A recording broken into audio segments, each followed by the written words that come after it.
حضرت امیر معاویہ رضی اللہ تعالیٰ عنہ نے اپنی وفات سے 4 سال پہلے ہی اپنے بیٹے یزید کو خلافت کا ولی عہد بنا دیا تھا۔ یزید ایک بدترین اور بدبخت انسان تھا۔ یزید کو جب خلافت ملی تو یزید سمجھ گیا کہ میری اس خلافت کو حضرت امام حسین رضی اللہ تعالیٰ عنہ کبھی قبول نہیں کریں گے۔ اس لیے یزید نے مدینہ منورہ کے گورنر ولید بن عتبہ کو خط لکھا کہ حسین ابن علی، عبداللہ ابن عمر اور عبداللہ ابن زبیر رضی اللہ تعالیٰ عنہ میری بیعت کو مانے، اگر وہ بیعت کو نہ مانے تو ان پر ظلم اور ستم کرنا۔ حضرت امام حسین رضی اللہ تعالیٰ عنہ نے یزید کی بیعت کرنے سے انکار کر دیا، کیونکہ یزید آپ کے نزدیک مسلمانوں کی امامت اور خلافت کے ہرگز لائق نہیں تھا، کیونکہ آپ جانتے تھے کہ یزید فاسق، فاجر اور ظالم انسان ہے۔ حضرت امام حسین رضی اللہ تعالیٰ عنہ مدینہ شریف چھوڑ کر مکہ شریف تشریف لے آئے۔ جب آپ کو مکہ شریف میں کوفیوں کے ڈھیر سارے خط آنے لگے، ان خطوں میں لکھا ہوا تھا کہ اے امام حسین، آپ کوفہ تشریف لے آئیے، یہاں پر یزید کا ظلم و ستم بڑھتا چلا جا رہا ہے، ہم آپ سے ہی بیعت کریں گے، یزید کی بیعت ہمیں ہرگز قبول نہیں ہے۔ آپ نے حالات کو سمجھنے کے لیے اپنے بھائی مسلم بن عقیل رضی اللہ تعالیٰ عنہ کو یہ کہہ کر کوفہ بھیجا کہ جا کر وہاں کے حالات معلوم کرو، وہاں کے حالات کیسے ہیں۔ جب حضرت مسلم بن عقیل رضی اللہ تعالیٰ عنہ کوفہ پہنچے تو وہاں کے لوگوں نے بڑے ہی احترام کے ساتھ آپ کا استقبال کیا۔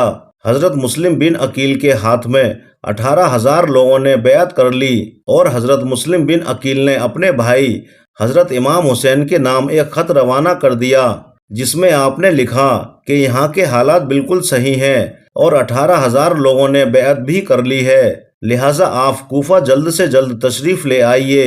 لیکن جب یزید نے ان لوگوں کو دھمکیاں دیں تو وہ لوگ اپنی بات سے مکر گئے اور امام مسلم بن عقیل کو بھی شہید کر دیا۔ کوفہ کے حالات اتنے بدل چکے تھے کہ وہ لوگ جو حضرت مسلم بن عقیل سے محبت کا دعویٰ کر رہے تھے، اب وہی لوگ آپ کی جان کے دشمن بنے ہوئے نظر آ رہے تھے۔ وہیں دوسری طرف مکہ میں مسلم بن عقیل کا بھیجا ہوا خط حضرت امام حسین تک پہنچ چکا تھا، جس خط میں لکھا ہوا تھا کہ کوفہ کے حالات بہت اچھے ہیں، آپ جلد سے جلد تشریف لے آئیں۔ لہٰذا حضرت امام حسین نے فوراً کوفہ جانے کی تیاری شروع کر دی۔ حضرت امام حسین اپنے تمام اہل خانہ کے ساتھ کوفہ کے لیے روانہ ہو گئے۔ یہاں امام حسین کوفہ کے لیے چل پڑے۔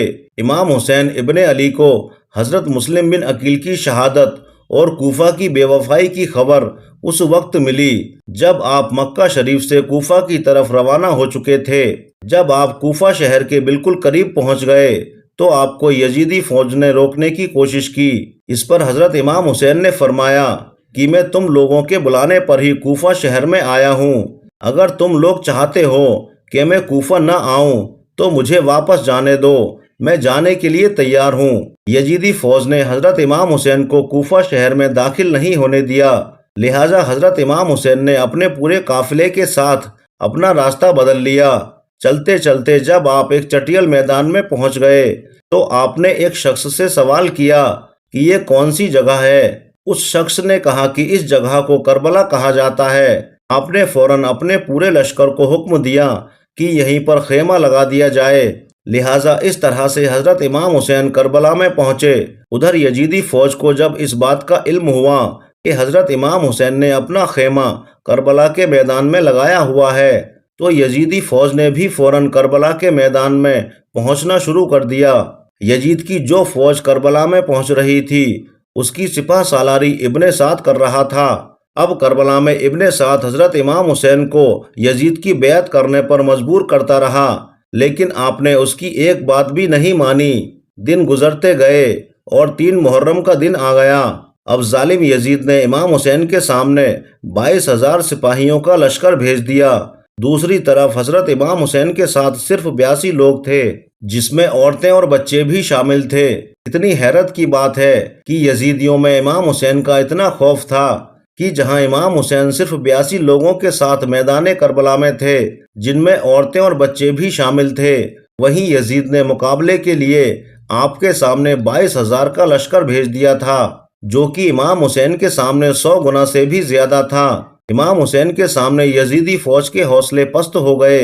آخر کار انہوں نے یہ فیصلہ کیا کہ اگر امام حسین کو ہرانا ہے تو ان کا پانی بند کرنا پڑے گا، تبھی ان کا مقابلہ کیا جا سکتا ہے۔ دن گزرتے گئے اور 7 محرم کا دن آ گیا، اور 7 محرم کو ہی یزیدی فوج نے امام حسین کے قافلے والوں پر پانی بند کر دیا۔ آپ کو بتاتے چلیں کہ کربلا کے میدان میں پانی کا کوئی بھی انتظام نہیں تھا سوائے نہر فرات کے، لیکن 7 محرم کے دن نہر فرات کا پانی بھی حضرت امام حسین کے خیمے والوں کے لیے بند کر دیا گیا۔ حضرت امام حسین اور ان کے ساتھ موجود تمام جوان لوگ اس پیاس کو برداشت کرتے رہے، لیکن چھوٹے چھوٹے بچے اور عورتوں کا پیاس کی وجہ سے برا حال ہو چکا تھا۔ یزید کی فوج جو چاروں طرف سے امام حسین کے گھر والوں اور تمام ساتھیوں کو گھیرے ہوئے تھی، انہوں نے یہ طے کیا کہ اب 9 محرم کے دن امام حسین کو قتل کر دیا جائے گا۔ حضرت امام حسین نے حضرت عباس سے کہا، عباس جاؤ یزید کی فوج کے پاس اور ان سے کہو ہمیں ایک رات اللہ کی عبادت کرنے کے لیے دی جائے۔ جب حضرت عباس نے یزیدی فوج سے ایک رات کی مہلت کے لیے کہا تو انہوں نے آپ کی بات مان لی۔ جب تک 9 محرم کی تاریخ آئی تب تک حضرت امام حسین کو یہ یقین ہو چکا تھا کہ یزید کی فوج کا مقصد صرف اور صرف مجھے شہید کرنا ہے، اس کے علاوہ یزید کچھ بھی کرنے کے لیے تیار نہیں ہے۔ اس لیے حضرت امام حسین نے 9 محرم کی رات میں اپنے تمام خیمے والوں کو ایک جگہ پر اکٹھا کیا اور آپ نے کہا، یہ بات تو طے ہو چکی ہے کہ یہاں پر موجود سبھی لوگ 1-2 دن کے اندر شہید کر دیے جائیں گے، اسی لیے یہاں موجود آپ میں سے جو بھی ابھی لوٹنا چاہتے ہیں وہ لوٹ سکتے ہیں۔ حضرت امام حسین نے فوراً خیموں میں جل رہے تمام دیوں کو بجھوا دیا اور اندھیرا کروا دیا تاکہ جو بھی جانا چاہے وہ بے جھجک چلا جائے۔ تھوڑی دیر کے بعد جب دیوں کو دوبارہ جلوایا گیا تو سارے کے سارے لوگ بیٹھے آنسو بہا رہے تھے، یعنی کوئی بھی حضرت امام حسین کو چھوڑ کر جانے کے لیے تیار نہیں تھا۔ آخر کار 10 محرم کا دن آیا اور حضرت امام حسین اور یزید کی فوج کے بیچ جنگ ہونا شروع ہو گئی۔ جہاں ایک طرف یزید کی ایک بڑی فوج تھی تو وہیں دوسری طرف امام حسین کے ساتھ صرف 72 لوگ تھے۔ اتنے میں یزید کی فوج نے حملہ شروع کر دیا اور ہر شہید شہادت کا جام پیتا گیا۔ کبھی قاسم شہید ہوتے تو کبھی علی اکبر شہید ہوتے تو کبھی اونو محمد شہید ہوتے۔ 3 دن کے پیاسے امام حسین کے گھر والے اور تمام افراد یزیدی فوج سے جنگ کرتے رہے اور ایک ایک کر کے شہید ہوتے گئے۔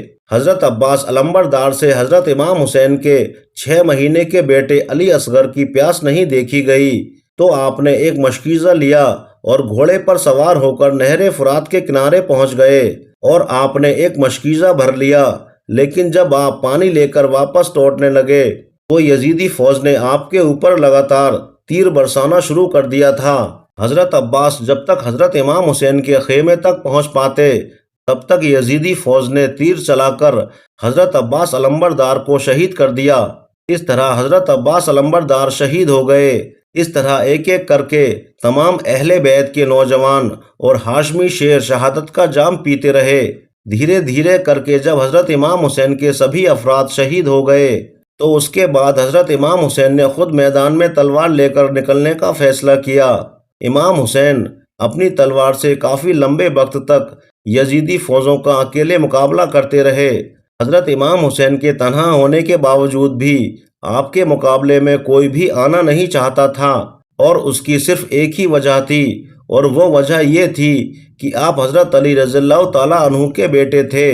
اس وقت یزیدی فوج کے ایک کمانڈر ابن سعد کو یہ یقین ہو چکا تھا کہ ہم کسی بھی طرح سے حضرت علی کے بیٹے کا مقابلہ نہیں کر سکتے ہیں، اس لیے اس نے اپنے تمام فوجیوں کو امام حسین کے اوپر ایک ساتھ حملہ کرنے کا آرڈر دیا۔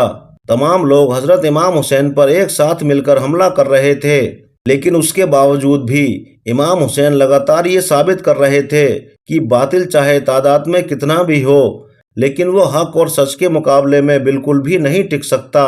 جب حسینیت اور یزیدیت کے بیچ بڑی ہی خطرناک جنگ چل رہی تھی کہ اسی بیچ میں اچانک نماز عصر کا وقت ہو گیا۔ حضرت امام حسین نے ایسے مشکل وقت اور ایسی زخمی حالت میں بھی عصر کی نماز پڑھنے کا ارادہ کیا۔ آپ نے جیسے ہی نماز پڑھنا شروع کیا یزیدی فوج کو وہ موقع مل گیا جس کا وہ لوگ ایک لمبے وقت سے انتظار کر رہے تھے، یعنی جیسے ہی حضرت امام حسین سجدے میں گئے، شمر نے آپ کی گردن پر تلوار چلا کر آپ کے سر کو جسم سے جدا کر دیا۔ حضرت امام حسین کی شہادت کے بعد یزیدیوں نے آپ کے سر مبارک کو نیزے پر رکھ کر پورے کوفہ میں گھمایا تھا۔ آپ کے سر مبارک کو گلی گلی میں گھما کر جلوس نکالا گیا تھا۔ کربلا کی اس جنگ میں حضرت امام حسین کے گھر والوں میں سے صرف آپ کی ایک اولاد ہی بچی، جن کا نام حضرت زین العابدین تھا۔ اس کے علاوہ حضرت امام حسین کے گھر کی تمام عورتوں کو قیدی بنا کر کوفہ لایا گیا تھا۔ دوستو، بھلے ہی اس دن امام حسین رضی اللہ تعالیٰ عنہ کو شہید کر دیا گیا تھا، لیکن آج بھی حضرت امام حسین پوری دنیا میں قیامت تک کے لیے زندہ ہیں۔ یزید ڈوب گیا شام کے اندھیروں میں، اور حسین چمکے ہیں دنیا میں روشنی کی طرح۔ دوستو، آج کی یہ ویڈیو آپ کو کیسی لگی؟ ہمیں کامنٹس کر کے ضرور بتائیے گا۔